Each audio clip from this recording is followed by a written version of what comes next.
بسم اللہ الرحمن الرحیم۔ دوسرے پارے کا آغاز سورہ بقرہ سے ہوتا ہے۔ دوسرے پارے کے آغاز میں اللہ تعالیٰ نے قبلے کی تبدیلی کا ذکر کیا ہے۔ مسلمانوں پر جب اللہ تعالیٰ نے نماز کو فرض کیا تو ابتدائی طور پر مسلمان بیت المقدس کی طرف چہرہ کر کے نماز ادا کرتے تھے۔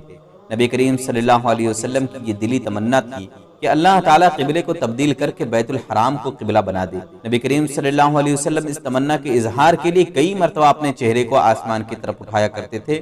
اللہ تعالیٰ نے نبی کریم صلی اللہ علیہ وسلم کی دلی تمنا کو پورا فرما کر بیت اللہ الحرام کو قبلہ بنا دیا۔ اس پر بعض کم عقل لوگوں نے تنقید کی کہ جس طرح قبلہ تبدیل ہوا ہے مذہب بھی تبدیل ہو جائے گا۔ اللہ تعالیٰ نے فرمایا قبلے کی تبدیلی کا بنیادی مقصد یہ ہے کہ اللہ تعالیٰ دیکھ لینا چاہتا ہے کہ کون رسول اللہ صلی اللہ علیہ وسلم کا سچا پیروکار ہے اور کون ہے جو اپنے قدموں پر پھر جانے والا ہے۔ وہ کرنا چاہتے ہیں تو ساری اللہ تعالیٰ کی بنائی ہوئی ہیں، مشرق و مغرب اللہ کے لیے ہیں اور وہ جس کو چاہتا ہے صراط مستقیم پر چلا دیتا ہے۔ اس بارے میں اللہ تعالیٰ نے اس بات کا بھی ذکر کیا ہے کہ اہل کتاب کے پختہ علم والے لوگ رسول اللہ صلی اللہ علیہ وسلم کو اس طرح پہچانتے ہیں جس طرح باپ اپنے بیٹے کو پہچانتے ہیں، لیکن اس کے باوجود ان کا ایک گروہ جانتے بوجھتے ہوئے حق چھپاتا ہے۔ اس کے بعد اللہ تعالیٰ نے حکم دیا کہ اس کے بندوں کا اس کا ذکر کرنا چاہیے۔ اللہ تعالیٰ ارشاد فرماتے ہیں تم میرا ذکر کرو میں تمہارا ذکر کروں گا۔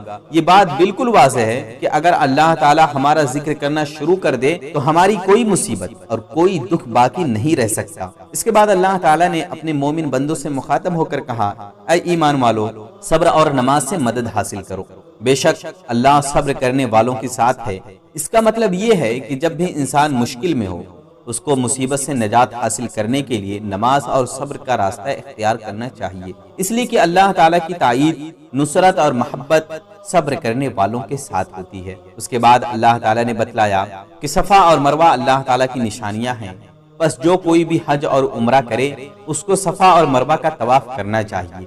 اس کے بعد ان لوگوں کا ذکر کیا گیا جو اللہ تعالیٰ کے احکامات اور اس کی آیات کو چھپاتے ہیں۔ اللہ تعالیٰ نے ارشاد فرمایا ایسے لوگوں پر اللہ اور لعنت کرنے والوں کی لعنت ہو، یعنی ایسے لوگ اللہ کی رحمت سے محروم رہیں گے۔ اس کے بعد اللہ تعالیٰ نے کہا کہ حقیقی نیکی ہے کہ انسان کا اللہ تعالیٰ کی ذات، یوم حساب، تمام انبیاء اور ملائک پر پختہ ایمان ہو اور وہ اللہ کی رضا کے لیے اپنے مال کو خرچ کرنے والا ہو، نماز قائم کرنے والا ہو، زکوٰۃ صحیح طریقے سے ادا کرنے والا ہو، وعدہ کو پورا کرنے والا ہو اور تنگی اور کشادگی میں صبر کرنے والا ہو، اور جس میں یہ تمام اوصاف ہوں گے وہی حقیقی متقی ہے۔ اس کے بعد اللہ تعالیٰ نے قانونی قصاص اور دیت کا ذکر کیا۔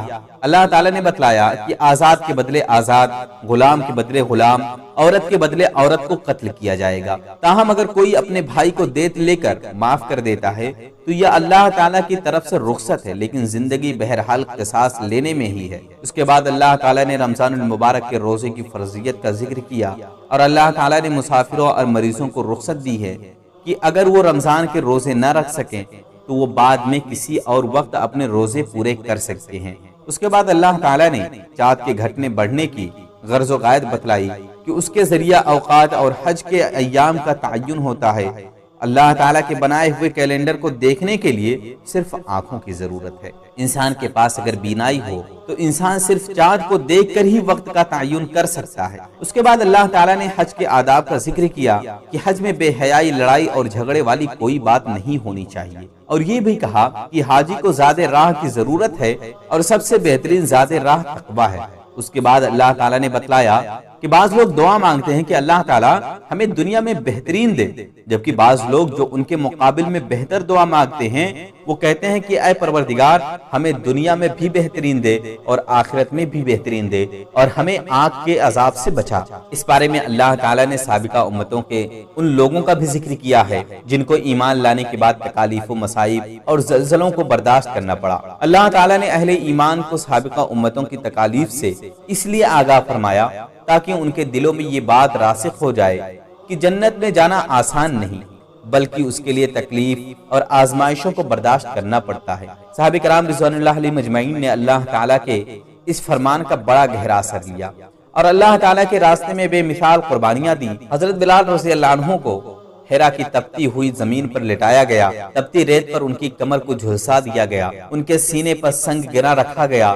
آپ کے سینے میں سانس تنگ ہو گیا، لیکن پھر بھی آپ احد احد کا نعرہ لگاتے رہے۔ حضرت سمیہ رضی اللہ عنہا کو ظلم کا نشانہ بنایا گیا۔ ابو جہل نے ان کے جسم کے نازک حصوں پر نیزوں کی انی ماری اور ستم بالائے ستم کی۔ آپ کی ایک ٹانگ کو ایک اونٹ کے ساتھ اور دوسری ٹانگ کو دوسرے اونٹ کے ساتھ باندھا گیا، اور ایک اونٹ کو ایک طرف ہانکا گیا اور دوسرے اونٹ کو دوسرے سمت ہانکا گیا، تو سمیہ رضی اللہ عنہا کا وجود دو ٹکڑوں میں تقسیم ہو گیا۔ سمیہ رضی اللہ عنہا نے جام شہادت نوش فرما لیا، لیکن اللہ کی توحید سے ہٹنا گوارا نہ کیا۔ صحابہ کرام رضوان اللہ علیہ مجمعین کی طرح ہماری بھی یہ ذمہ داری ہے کہ اللہ تعالیٰ کی خوشنودی کے حصول کے لیے ہر طرح کی قربانی دینے پر آمادہ اور تیار رہیں۔ اس بارے میں اللہ تعالیٰ نے دین سے پھر جانے کے وبال کا بھی ذکر کیا کہ جو شخص اپنے دین سے منحرف ہو جائے اور کفر کی حالت میں مرے گا تو اللہ تعالیٰ اس کے اعمال کو ضائع کر دیں گے۔ اس بارے میں اللہ تعالیٰ نے شراب اور جوئے کے بارے میں بتلایا، گو ان میں بعض فائدے والی باتیں بھی ہیں،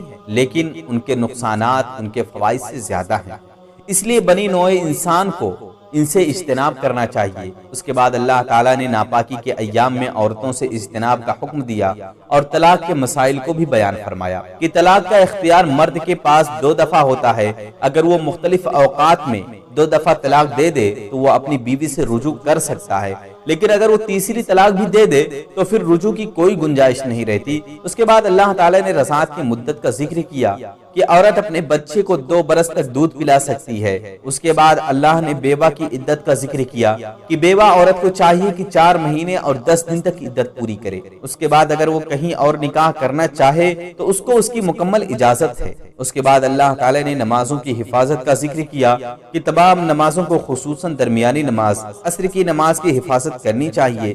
اللہ تعالیٰ سے دعا ہے کہ اللہ تعالیٰ دوسرے پارے میں بیان کردہ مضامین کو سمجھنے کی توفیق عطا فرمائے اور ان سے حاصل ہونے والے اسباق پر عمل پیرا ہونے کی بھی صلاحیت عطا فرمائے۔ آمین۔